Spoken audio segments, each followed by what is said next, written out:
ልጄ ወገን ዘመድ የለኛ አትደልቅ ምከጄ ስማኝ ልጄ ለፀሐይ ነው ላስተማር ሰው ግን ቀኑ ጨለማ የትምህርት ዘርፍን ብንመለከት በሐረሪ ክልል ባለፉት 5 ዓመታት የትምህርት ተደራሽነትን ከማጎልበት አንጻር አበረታች ውጤት ተመዝግቧል።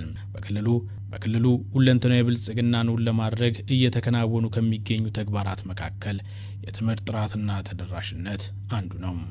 የክልሉ መንግስት በትምህርት ጥራት ላይ ያጋጠሙ ስብራቶችን ከመጠገን ባሻገር በክልሉ በከተማና ገጠር የትምህርት ተደራሽነትን ይበልጥ ለማስፋት ትኩረት ሰጥቶ ሲሰራም ቆይቷል።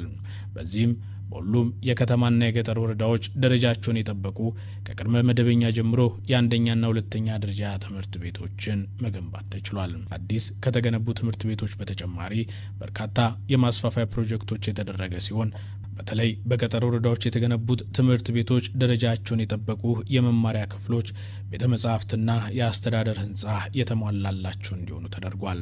በሌላ በኩል ተማሪዎች ከትምህርት ገበታቸው እንዳይቀሩና መጠነ ማቋረጥን ለመቀነስ የክልሉ መንግስት ከፍተኛ በጀት በመመደብ በከተማና ገጠር ወረዳ የትምህርት ቤት ምገባ መርሃ ግብርን ተግባራዊ ማድረግ ተችሏል። በአሁኑ ወቅትም የክልሉ መንግስት ለትምህርት ዘርፍ ከፍተኛ በጀት በመመደብ በከተማና በገጠር ወረዳዎች እያከናወናቸው የሚገኙ ስራዎችን በላቀ ቁርጠኝነት አጠናክሮ የሚቀጥል ይሆናል። ተማር ልጄ ወገን ዘመድ የለኛ አትደልቅ ምከጄ ስማኝ ልጄ ለፀሐይ ነው ላስተማር ሰው ግን ቀኑ ጨለማ